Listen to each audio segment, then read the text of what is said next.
Assalamualaikum warahmatullahi wabarakatuh. Saya Rizky Anissa, NPM 119413 kelas D4T3A. Di sini saya akan melanjutkan praktikum di chapter 3. Nah, untuk yang pertama di sini ada membuat aplikasi sederhana menggunakan Pandas, kemudian membuat aplikasi sederhana menggunakan NumPy. Ketiga, membuat aplikasi sederhana menggunakan Matplotlib. Nah, di sini kita langsung ke kodenya. Nah, bagian sini saya sudah membuat aplikasi menggunakan Pandas. Nah, di sini kita import dulu library Pandasnya, kemudian diinisialisasi menjadi PD. Kemudian di sini ada variabel data yang berisi kolom-kolom, ada nama, NPM sama angkatan. Kemudian diisi data-datanya, ada nama, NPM sama angkatan. Kemudian di sini ada variabel frame, di mana variabel frame ini akan menyesuaikan atau mensejajarkan antara data yang ini dengan data-data di sini. Kemudian kita coba running.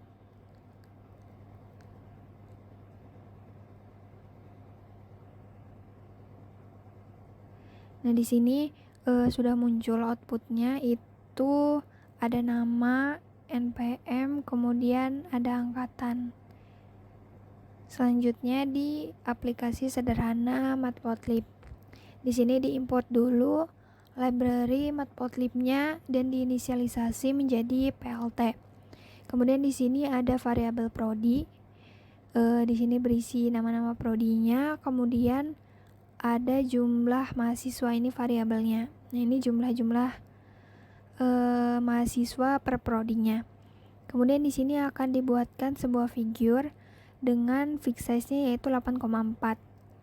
Di sini membuat bar, sebuah kayak diagram bar gitu. Ada prodi, jumlah sama jumlah mahasiswanya. Kemudian PLT title di sini untuk judulnya. PLT label ini untuk melabeli sumbu Y-nya. Kemudian PLT xtix dan ytix itu untuk ukurannya. Kemudian di sini kita coba untuk dijalanin. Salah. Terus kita coba jalanin.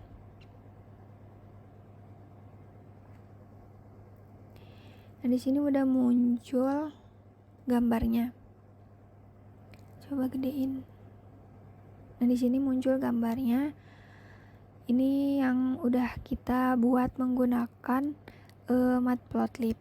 Di sini ada jumlah mahasiswanya sebagai sumbu Y. Kemudian di sini prodinya sebagai sumbu X. Nah, kemudian selanjutnya menggunakan NumPy. Sebelumnya di sini import dulu NumPy-nya, kemudian diinisialisasi menjadi NP. Kemudian di sini ada variabel A. Array-nya itu ada angka-angka 1, 2, 3, 4. Kemudian di print untuk menampilkan. Selanjutnya ada variabel B. Di sini diisi array juga. Kemudian di print untuk menampilkan, dan variabel C berisi array juga dan di print untuk menampilkan. Nah, di sini ada operasi dalam array-nya. Misalkan di sini ada A dikali B. Berarti nanti yang variabel A dan B ini angka-angka yang ada di sini akan dikalikan. Kemudian di sini ada B ditambah C. Di sini nanti variabel B dan variabel C akan ditambahkan. Di sini kita coba running.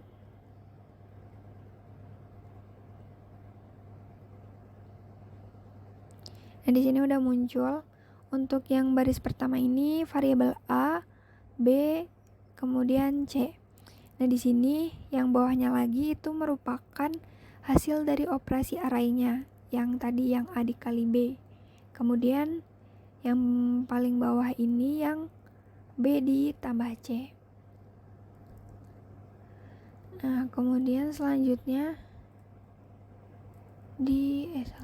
nah ini di bagian Nah, di sini akan mencoba program klasifikasi random forest, kemudian confusion matrix, klasifikasi SVM, cross validation, dan pengamatan komponen informasi yang ada di modul ini. Nah, yang ini kita coba.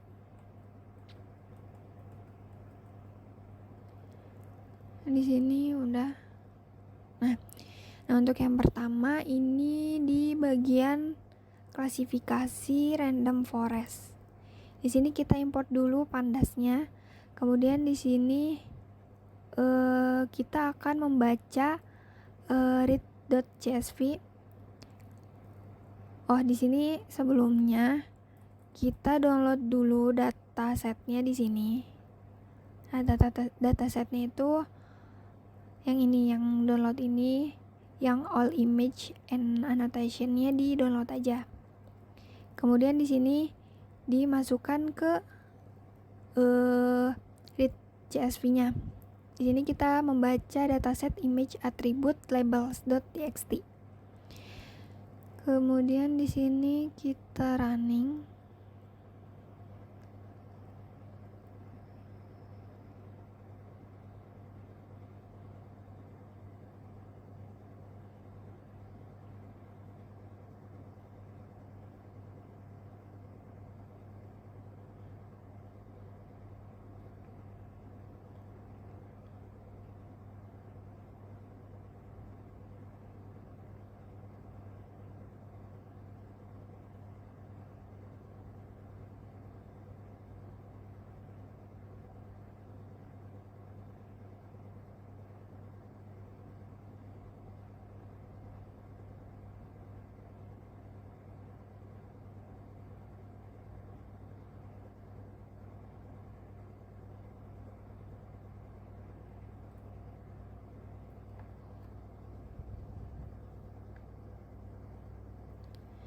Nah, di sini udah muncul outputnya dari IMGATT head ini, yaitu melihat sebagian data awal. Jadi memperlihatkan baris N yang paling awal gitu, yang paling awal-awal. Jadi di outputnya yang ini yang paling awalnya. Kemudian selanjutnya di sini untuk mengetahui jumlah datanya kita run yang IMGATT yang shape. Nah, di sini jumlah datanya ada 3 juta baris, kemudian ada 3 kolom. Kemudian di sini ada pivot dataset. Di sini pivot dataset itu digunakan sebagai mengubah baris menjadi kolom dan kolom menjadi baris. Di sini variabelnya yaitu IMGATT-nya IMGATT2. Di sini akan diubah baris menjadi kolom dan kolom menjadi baris.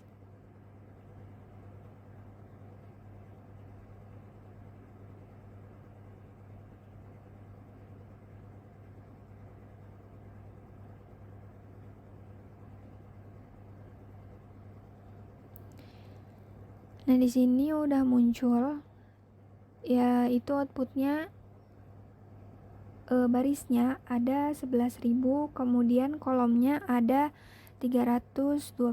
Nah, ini setelah di pivot, yaitu mengubah baris menjadi kolom. Nah, di sini di bagian variabel explorer-nya juga kelihatan size-nya, itu barisnya ada 11.000 dan kolomnya ada 312. Kemudian di sini untuk menghubungkan field dari dua file yang terpisah. Oh enggak, ini dulu. Yang membaca dataset label file.txt. Nah, di sini dibaca file yang image class label. Di sini dia akan ngasih label pada setiap kolom yang ada di IMGATT2. Kita coba running. Nah, di sini labelnya kalau udah di running itu barisnya ada 11.000 sama, kemudian kolomnya ada 1. Nah, di sini dicoba kita buka. Nah, di sini ada labelnya. Nah, masing-masing itu punya label. Nah, ini labelnya 1, kemudian 2, 3. Nah, di sini diambil dari yang IMGATT2 ini. Kolom yang ini, yang 312 ini, masing-masing itu punya label. Jadi dilabeli di bagian kolom yang ini. Kemudian di sini untuk menggabungkan field dari dua file terpisah. Jadi sebelumnya kita udah running yang IMGATT2-nya. Itu dari yang image attribute labels. Kemudian kita akan gabung ke yang image label yang ini, yang ngambil filenya itu dari image class label. Di sini kita running aja. Di sini ada variabel df yang nantinya akan menjoin dua file terpisah itu. Nah, di sini kalau misalkan udah dijoin di bagian variabel explorer-nya, muncul variabel df, di mana variabel df ini size-nya yaitu 11.788 dan kolomnya ada 313. Kenapa? Karena di bagian sini antara IMGATT2 dan image labelnya udah di join. Nah, di sini kan barisnya tuh sama-sama 11.000. Nah, kolom yang IMGATT2 itu ada 312. Yang image label kolomnya ada 1. Jadi saat digabung, dia barisnya tetap sama yaitu 11.000, kemudian kolomnya akan nambah 1 dari yang image label ini. Nah, kemudian selanjutnya memisahkan dan memilih label. Nah, di sini ada variabel dfatt dan df label. Nah, di sini akan dipisah antara dfatt, kemudian dipisah lagi menjadi df label. Di sini di running aja.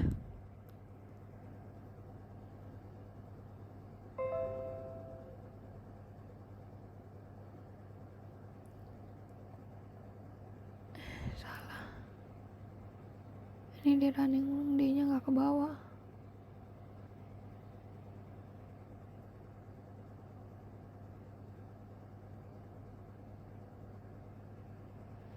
Nah, di sini udah ada variabel dfatt dan df labelnya yang udah dibuat. Nah, ini dipisah lagi kayak tadi. Jadi yang dfatt itu punya 11.000 baris, kemudian punya 312 kolom. Dan df label itu punya 11.000 baris dan 1 kolom. Kemudian di sini melihat isi masing-masing data frame-nya. Nah, ini buat ngelihat ukuran dari dfatt dan df label.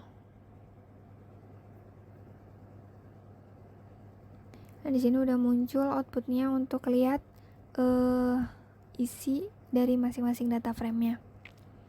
Kemudian di sini selanjutnya membagi data training dan data test. Nah, di sini ada variabel df train att, df train label, df test att, dan df test label. Di mana df train att ini akan mengambil data dari belakang, 8.000 data dari belakang, dari data dfatt yang tadi udah kita buat, yang udah tadi dipisah. Kemudian yang df train label ini akan mengambil 8.000 data dari belakang menggunakan data dari df label yang udah tadi kita buat, yang tadi udah dipisah. Kemudian data testnya juga yang att ini akan ngambil 8.000 dari depan dari data dfatt. Kemudian yang test labelnya juga ngambil dari df label, yaitu 8.000 dari depan. Kemudian di sini masing-masing data train label, data testnya itu dikasih label. Kemudian di sini kita coba running.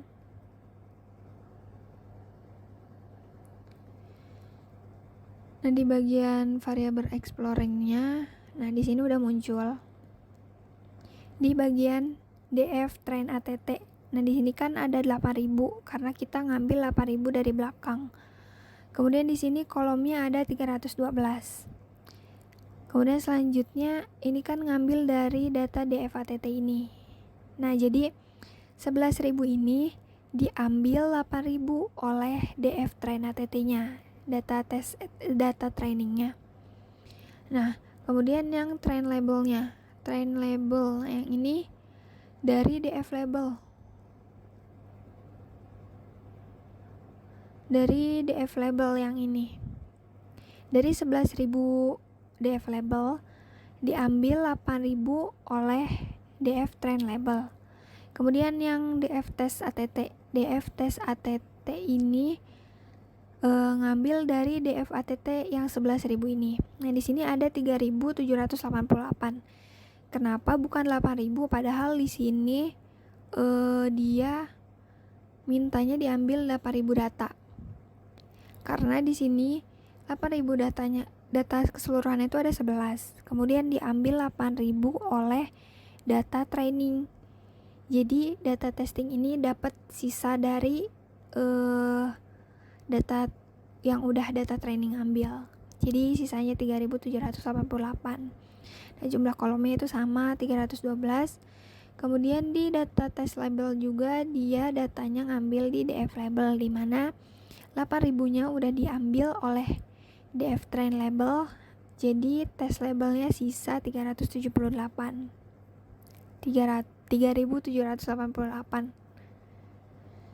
Kemudian di sini instansiasi kelas random forest, di mana di sini akan fitting random forest dengan dataset training.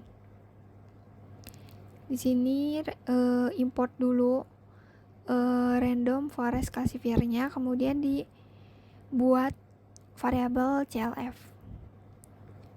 Kemudian di fitting random forest dengan dataset training. Nah, di sini di run aja.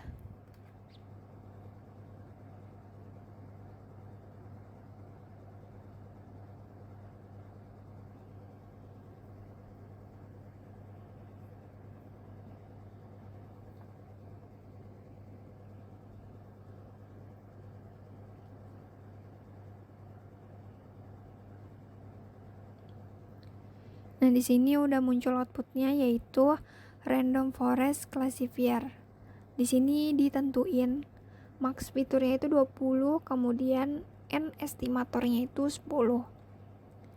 Kemudian di sini untuk melihat hasil prediksi menggunakan yang prediksi CLF tadi, kita prediksi datanya menggunakan print, di print aja di sini.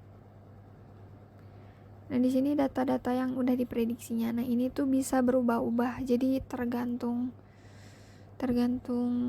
ininya CLF-nya. Kemudian di sini ada skor perolehan dari klasifikasi yang udah dibuat. Di sini kita akan melihat skornya itu berapa.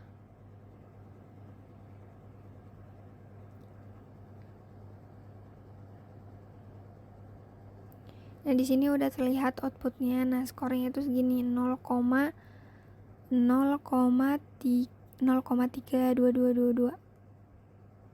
Nah, selanjutnya kita ke bagian confusion matrix. Di sini membuat confusion matrixnya. Kita ini dulu, import dulu confusion matrixnya.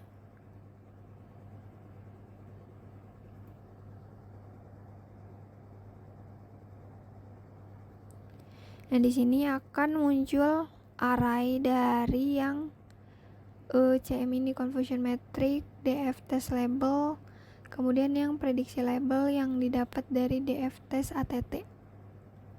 Kemudian di print confusion matrixnya. Kemudian di sini untuk menggambarkan confusion matrixnya.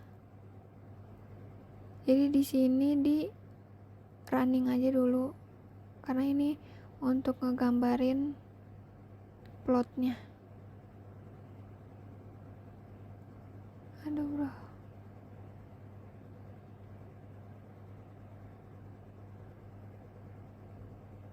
Astagfirullah.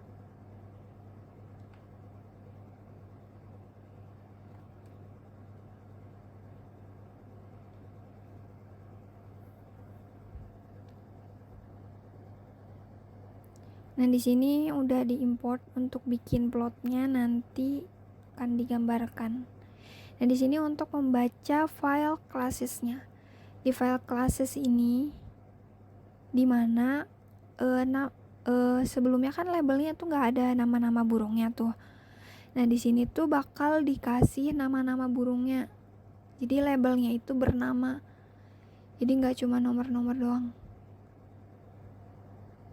Nah, di sini udah ada yang ini nama-nama burungnya udah muncul. Nah, ini dapat dari data classes.txt. Nah, kemudian plot hasil perubahan labelnya. Nah, di sini itu plot ini di running.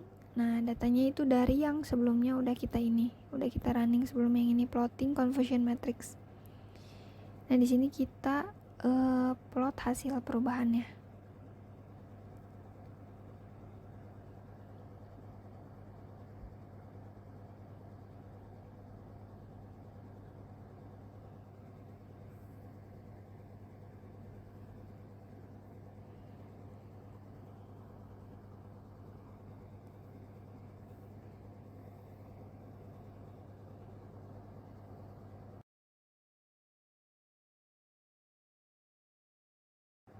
Nah, untuk yang selanjutnya yaitu mencoba dengan metode decision tree dan SVM. Dan di sini akan mencoba klasifikasi decision tree-nya dulu.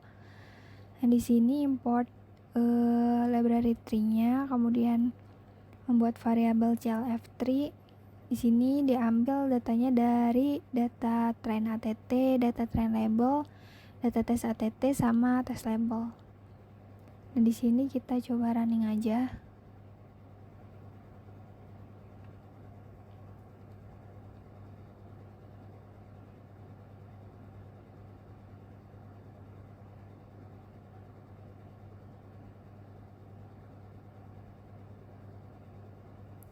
Nah, di sini muncul klasifikasinya. Nah, ini outputnya.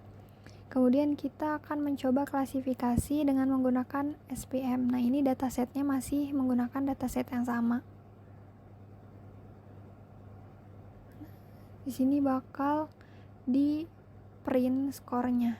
Jadi yang tadi ini skor dari tree-nya, sekarang kita coba running skor dari SPM-nya.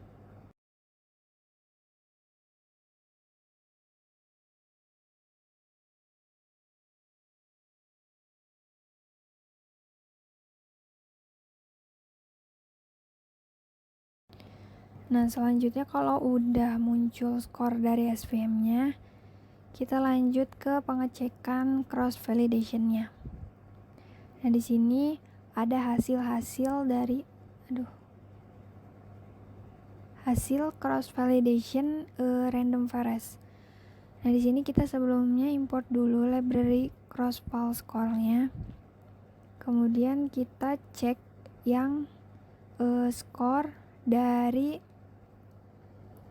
random forest.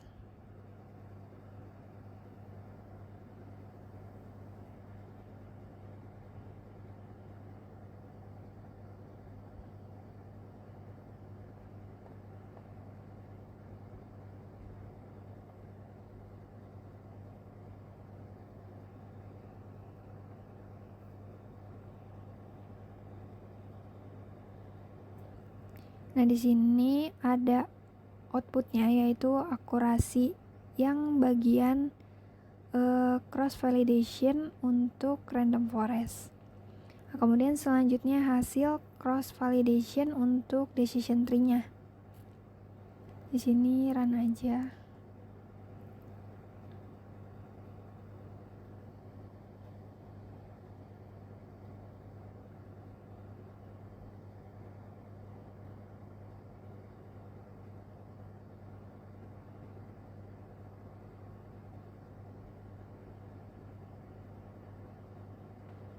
Nah, di sini akurasi dari decision tree 0,26.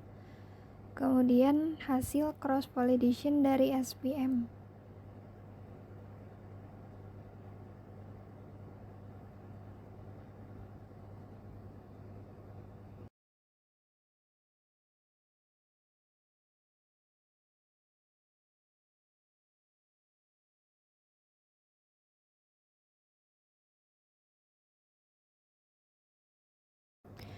Nah, selanjutnya kalau ini udah muncul outputnya, akurasi dari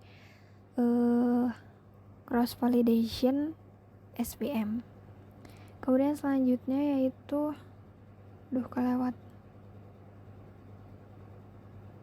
Di sini melakukan pengamatan komponen informasi. Di sini ada max fiturnya, range-nya, terus n estimatornya.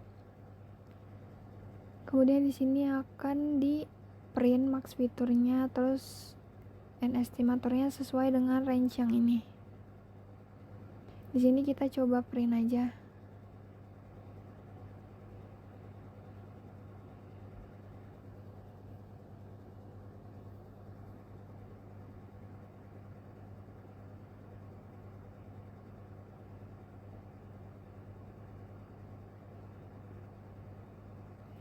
Nah, di sini udah muncul 1.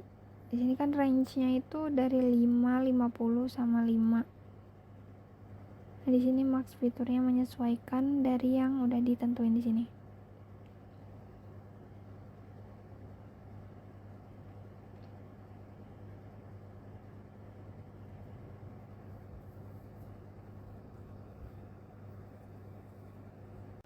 Nah, untuk yang selanjutnya yang terakhir yaitu melihat plot komponen informasi agar bisa dibaca.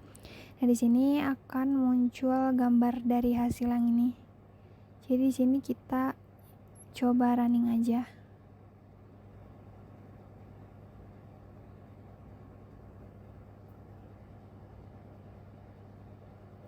Nah, ini hasil gambar dari plot komponen informasi. Kita coba gedein. Nah, ini dia. Nah, mungkin udah cukup sampai di sini aja yang sampai plot komponen informasi. Mungkin cukup sekian yang dapat saya sampaikan, kurang lebihnya mohon maaf. Wassalamualaikum warahmatullahi wabarakatuh.